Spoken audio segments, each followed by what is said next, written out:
ಒಂದು ಚಿಕ್ಕದಾದ ಹಳ್ಳಿ ಇತ್ತು. ಆ ಹಳ್ಳಿಯಲ್ಲಿ ಒಬ್ಬ ಭಿಕ್ಷುಕ ಇರ್ತಾ ಇದ್ದ. ಆತನ ಹೆಸರು ಮಾಧವ ಆಗಿತ್ತು. ಮಾಧವ ಪ್ರತಿದಿನ ಬೆಳಗ್ಗೆ ಎದ್ದು ಭಿಕ್ಷಾಟನೆಗೆ ಬೇರೆ ಬೇರೆ ಹಳ್ಳಿಗಳಿಗೆ ಹೋಗ್ತಾ ಇದ್ದ. ಆತನ ಪೂರ್ತಿ ಜೀವನ ಭಿಕ್ಷೆ ಮೇಲೆಯೇ ಅವಲಂಬನೆ ಆಗಿತ್ತು. ಸುತ್ತಮುತ್ತ ಹಳ್ಳಿಗಳಲ್ಲಿ ಇದ್ದ ಜನ ಅವನಿಗೆ ಗುರುತಿಸುತ್ತಿದ್ರು ಮತ್ತೆ ಕೈನಿಂದ ಆದಷ್ಟು ಭಿಕ್ಷೆ ನೀಡ್ತಾ ಇದ್ರು. ಮಾಧವನಲ್ಲಿ ಒಂದು ವಿಶೇಷತೆ ಇತ್ತು. ಯಾವಾಗ ಭಿಕ್ಷಾಟನೆಗೆ ಬರ್ತಾ ಇದ್ದ ಜೋಳಿಗೆಯಲ್ಲಿ ಸ್ವಲ್ಪ ಧಾನ್ಯಗಳು ಇರ್ತಾ ಇದ್ವು. ಅವನ ನಂಬಿಕೆ ಆಗಿತ್ತು, ಜೋಳಿಗೆ ಖಾಲಿ ಆಗಿದ್ರೆ ಯಾರು ಅವನಿಗೆ ಭಿಕ್ಷೆ ನೀಡೋದಿಲ್ಲ ಅಂತ ಅಂದುಕೊಳ್ತಾ ಇದ್ದ. ಇದು ಅವನ ಭಿಕ್ಷೆ ಬೇಡುವ ಚತುರತೆ ಆಗಿತ್ತು. ಎಂದಿನಂತೆ ಒಂದು ದಿನ ಬೆಳಿಗ್ಗೆ ಬೇಗ ಎದ್ದು ಭಿಕ್ಷಾಟನೆಗೆ ಹೋಗ್ತಾ ಇದ್ದ. ಆ ದಿನ ಏನೋ ಅವನಿಗೆ ಒಂದು ತರ ವಿಶೇಷ ಅನಿಸ್ತಾ ಇತ್ತು. ಈ ದಿನ ಏನೋ ವಿಶೇಷ ಇರಬಹುದು ಅಂತ ಅಂದುಕೊಳ್ತಾ ಇದ್ದ ಹಾಗೆ ಆತ ಮುಂದೆ ರಸ್ತೆ ಕಡೆ ನೋಡಿದ. ಆ ರಸ್ತೆ ಮೇಲೆ ಒಬ್ಬ ರಾಜಕುಮಾರ ರಥದಲ್ಲಿ ಬರ್ತಾ ಇದ್ದ. ರಥದ ಹೊಳಪು ಮತ್ತೆ ಸೌಂದರ್ಯತೆಯನ್ನು ಕಂಡು ಮಾಧವನಿಗೆ ಅರ್ಥ ಆಗಿತ್ತು, ಇದು ರಾಜರ ರಥ ಇದೆ ಅನ್ನೋದು. ಮಾಧವ ಯೋಚನೆ ಮಾಡ್ತಾ ಇದ್ದ, ವಾ, ಇವತ್ತಂತೂ ನನ್ನ ಹಣೆ ಬರಹ ಬದಲಾಗತ್ತೆ. ರಾಜನ ದೃಷ್ಟಿ ನನ್ನ ಮೇಲೆ ಬಿದ್ದು ರಾಜ ನನಗೆ ಏನಾದ್ರೂ ಬಂಗಾರದ ನಾಣ್ಯಗಳು ಭಿಕ್ಷೆ ನೀಡಿದರೆ ನನ್ನ ಜೀವನ ಬದಲಾಗತ್ತೆ ಅಂತ ಅಂದುಕೊಂಡ. ಮತ್ತೆ ಆತ ತಡ ಮಾಡದೆ ರಸ್ತೆಯ ಬದಿಯಲ್ಲಿ ನಿಂತ. ಮತ್ತೆ ರಾಜನ ರಥ ಸಮೀಪ ಬರೋದನ್ನ ಕಾಯ್ತಾ ಇದ್ದ. ರಥ ಮಾಧವನ ಬಳಿ ಬರ್ತಾ ಇದ್ದ ಹಾಗೆ ರಾಜ ರಥವನ್ನು ನಿಲ್ಲಿಸಿದ. ಮಾಧವ ಗಾಬರಿಯಿಂದ ನೋಡ್ತಾ ಇದ್ದ. ಸ್ವತಃ ರಾಜ ಮಾಧವನ ಕಡೆಗೆ ನಡೆದುಕೊಂಡು ಬರ್ತಾ ಇದ್ದ. ಈಗ ಅವನ ಯೋಚನೆಗಳು ಇನ್ನು ಜಾಸ್ತಿ ಆಗ್ತಾ ಇದ್ವು. ಇವತ್ತು ನಾ ರಾಜನ ಬಳಿ ಏನಾದ್ರೂ ಕೇಳಬೇಕು ಅಂತ ಅಂದುಕೊಂಡಿದ್ದೆ. ಸ್ವತಃ ರಾಜ ನನ್ನ ಕಡೆಗೆ ಬರ್ತಾ ಇದ್ದಾನೆ. ನಾ ಇವತ್ತು ರಾಜನಿಗೆ ಮುತ್ತು, ರತ್ನ, ಹವಳಗಳು ಅಥವಾ ಬಂಗಾರದ ನಾಣ್ಯಗಳನ್ನ ಕೇಳಬಹುದು ಅಂತ ಅಂದುಕೊಂಡ. ಮತ್ತೆ ಆಗ ಇನ್ನೊಂದು ಆಶ್ಚರ್ಯ ನಡೆದು ಹೋಯಿತು. ರಾಜ ತನ್ನ ಜೋಳಿಗೆ ತೆಗೆದು ಮಾಧವನ ಮುಂದೆ ನಿಂತ. ಮಾಧವ ಮತ್ತೆ ಯೋಚನೆಯಲ್ಲಿ ಮುಳುಗಿದ. ಇದೇನು ರಾಜ ನನಗೆ ಭಿಕ್ಷೆ ಕೇಳ್ತಾ ಇದ್ದಾನೆ ಅಂತ ಅಂದುಕೊಂಡ. ಆಗ ಆ ರಾಜ ತುಂಬಾ ವಿನಮ್ರತೆಯಿಂದ ಕೇಳಿದ, ಸ್ವಾಮಿ, ನನ್ನ ಮೇಲೆ ಕರುಣೆ ತೋರಿಸಿ. ಆಗ ಮತ್ತೆ ಮಾಧವ ಯೋಚನೆ ಮಾಡಲು ಪ್ರಾರಂಭ ಮಾಡಿದ. ಅರೆ, ಇದೇನಾಯ್ತು? ಸ್ವತಃ ರಾಜ ನನಗೆ ಭಿಕ್ಷೆ ಕೇಳ್ತಾ ಇದ್ದಾನೆ, ನಾ ಏನ್ ಮಾಡ್ಲಿ ಅಂತ ಯೋಚನೆ ಮಾಡಲು ಪ್ರಾರಂಭ ಮಾಡಿದ. ರಾಜ ಅವನ ಕಡೆ ನೋಡ್ತಾ ಹೇಳಿದ, ಸ್ವಾಮಿ, ದಯಮಾಡಿ ನನಗೆ ಭಿಕ್ಷೆ ನೀಡಿ. ಈ ಕಾರ್ಯ ನನಗೆ ಅತ್ಯಂತ ಮಹತ್ವದಾಗಿದೆ.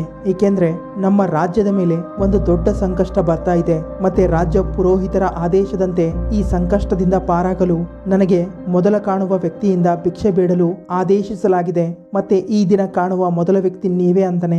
ಈಗ ಮಾಧವ ಮತ್ತೆ ಯೋಚನೆಯಲ್ಲಿ ಮುಳುಗಿದ. ನಾ ರಾಜನಿಗೆ ಏನು ಕೊಡಬಲ್ಲೆ? ನಾ ಸ್ವತಃ ಒಬ್ಬ ಭಿಕ್ಷುಕ. ನನ್ನ ಬಳಿ ರಾಜನಿಗೆ ಕೊಡಲು ಏನಿದೆ? ಒಂದ್ ವೇಳೆ ಇರೋದನ್ನ ದಾನ ಮಾಡಿದ್ರೆ ಮುಂದೆ ನನಗೆ ಯಾರೂ ಭಿಕ್ಷೆ ನೀಡೋದಿಲ್ಲ. ನನ್ನ ಬಳಿ ಏನು ಉಳಿಯುತ್ತೆ ಅಂತ ಅಂದುಕೊಂಡ. ತುಂಬಾ ಯೋಚನೆ ಮಾಡಿದ ಮೇಲೆ ತನ್ನ ಜೋಳಿಗೆಯಿಂದ ಕೇವಲ ಒಂದು ಧಾನ್ಯದ ಕಾಳು ತೆಗೆದು ರಾಜನ ಜೋಳಿಗೆಗೆ ಹಾಕಿದ. ರಾಜ ಖುಷಿ ಪಡ್ತಾ ತನ್ನ ಜೋಳಿಗೆ ತಗೊಂಡು ಹೊರಟು ಹೋದ. ಮಾಧವ ಯೋಚನೆ ಮಾಡ್ತಾ ಇದ್ದ, ಇದೇನಾಯ್ತು? ರಾಜ ಏನು ಹೇಳ್ದೆ ಕೇಳ್ದೆ ಹೋಗ್ತಾ ಇದ್ದಾನೆ ಅಂತ ಅಂದುಕೊಂಡ. ಆದರೂ ಕೂಡ ಮಾಧವನ ಮನಸ್ಸಿನಲ್ಲಿ ಅನುಮಾನಗಳು ಕಾಡ್ತಾ ಇದ್ವು. ಸ್ವತಃ ರಾಜ ಇಷ್ಟೊಂದು ಶ್ರೀಮಂತ ವ್ಯಕ್ತಿ ಆಗಿದ್ದಾನೆ, ಆತ ನನಗೆ ಏನಾದ್ರೂ ಕೊಡಬಾರ್ದ ಅಂತ ಮನಸ್ಸಿನಲ್ಲೇ ಕೋಪ ಮಾಡ್ಕೊಂಡ. ಇನ್ನು ಅನೇಕ ಯೋಚನೆಗಳನ್ನ ಮಾಡ್ತಾ ಇದ್ದ. ಮತ್ತೆ ಈ ದಿನ ಮಾಧವನಿಗೆ ತುಂಬಾ ಭಿಕ್ಷೆ ಬಂದಿತ್ತು. ಅವನ ಜೋಳಿಗೆಯಲ್ಲಿ ಆಹಾರ ಧಾನ್ಯಗಳು, ಹಣ, ಬಟ್ಟೆ, ಇನ್ನು ಅನೇಕ ಭಿಕ್ಷೆ ಸಿಕ್ಕಿತು. ಆದ್ರೂ ಕೂಡ ಅವನ ಮನಸ್ಸಿನಲ್ಲಿ ಸಂಕೋಚ ಕಾಡ್ತಾ ಇತ್ತು. ಅವನಿಗೆ ರಾಜನಿಗೆ ಭೇಟಿ ಆಗುವ ಅವಕಾಶ ಕೂಡಿ ಬಂದಿತ್ತು. ಮತ್ತೆ ಆ ಅವಕಾಶವನ್ನು ಕಳೆದುಕೊಂಡ ಅಂತ ಯೋಚನೆ ಮಾಡ್ತಾ ಮಾಡ್ತಾ ಸಂಜೆ ಮನೆಗೆ ಬಂದ. ಆಗ ಅವನ ಹೆಂಡತಿ ಅವನಿಗೆ ಹೇಳಿದಳು, ಇವತ್ತಂತೂ ನಿಮ್ಮ ಹೆಸರು ಪೂರ್ತಿ ಸುತ್ತಮುತ್ತಲಿನ ಹಳ್ಳಿಗಳಿಗೆ ಹಬ್ಬಿದೆ. ಜನ ಹೇಳ್ತಾ ಇದ್ದಾರೆ ರಾಜ ನಿಮ್ಮಿಂದ ಭಿಕ್ಷೆ ಕೇಳಿದಂತೆ. ಹೌದಾ? ವಾ, ನೀವೇ ಎಷ್ಟೊಂದು ಮಹಾನ್ ವ್ಯಕ್ತಿ ಅಂತ ಹೆಂಡತಿ ಕೇಳ್ತಾಳೆ. ಆದರೆ ಮಾಧವನಿಗೆ ಖುಷಿ ಆಗಲಿಲ್ಲ. ಆತ ಕೋಪದಿಂದ ಉತ್ತರಿಸಿದ, ನಿನಗೇನು ಗೊತ್ತು? ರಾಜ ನನಗೆ ಭಿಕ್ಷೆ ಕೇಳಿದ, ಆದರೆ ನಾ ರಾಜನಿಗೆ ಏನು ಕೊಡಬಲ್ಲೆ ಅಂತ ತಿಳಿದು ಕೇವಲ ಒಂದೇ ಒಂದು ಧಾನ್ಯದ ಕಾಳು ಜೋಳಿಗೆಯಲ್ಲಿ ಹಾಕಿದೆ. ಒಂದ್ ವೇಳೆ ನಾ ಇನ್ನೂ ಜಾಸ್ತಿ ಏನಾದ್ರೂ ದಾನ ಮಾಡಿದ್ದಿದ್ರೆ ನನ್ನ ಹೆಸರು ಇನ್ನೂ ಜಾಸ್ತಿ ಬೆಳೀತಾ ಇತ್ತು ಅಂತ ಹೇಳಿ ಕೋಪದಿಂದ ತನ್ನ ಜೋಳಿಗೆಯನ್ನ ಎತ್ತಿ ಬಿಸಾಕಿದ. ಎಲ್ಲಾ ವಸ್ತುಗಳು ಚೆಲ್ಲಾಪಿಲ್ಲಿಯಾಗಿ ಬಿದ್ದಿದವು. ಬೀಳ್ತಿದ್ದ ಹಾಗೆ ಮಾಧವನ ದೃಷ್ಟಿ ಒಂದು ಹೊಳೆಯುತ್ತಿರುವ ಧಾನ್ಯದ ಮೇಲೆ ಬಿತ್ತು. ಇದು ಅದೇ ಧಾನ್ಯದ ಕಾಳು ಆಗಿತ್ತು. ಆತ ರಾಜನಿಗೆ ದಾನವಾಗಿ ನೀಡಿದ್ದು. ಈಗ ಅದು ಬಂಗಾರವಾಗಿ ನಿರ್ಮಾಣವಾಗಿತ್ತು. ಈಗ ಮತ್ತೆ ಮಾಧವ ಯೋಚನೆ ಮಾಡಲು ಪ್ರಾರಂಭ ಮಾಡಿದ. ನಾ ಕೇವಲ ಒಂದು ಕಾಳು ದಾನವಾಗಿ ನೀಡಿ ಒಂದು ಬಂಗಾರದ ಕಾಳು ಪಡೆದಿದ್ದೇನೆ ಅಂದ್ರೆ ರಾಜನಿಗೆ ಇನ್ನು ಜಾಸ್ತಿ ದಾನ ನೀಡಿ ಇನ್ನು ಜಾಸ್ತಿ ಬಂಗಾರವನ್ನು ಪಡಿಬಹುದಾಗಿತ್ತು. ಇದರಿಂದ ನನ್ನ ಪೂರ್ತಿ ಜೀವನ ಬದಲಾವಣೆ ಆಗ್ತಾ ಇತ್ತು ಅಂತಾನೆ ಅನ್ಕೊಂಡು ಕಣ್ಣೀರು ಹಾಕ್ತಾ ಅಳ್ತಾ ಇದ್ದ.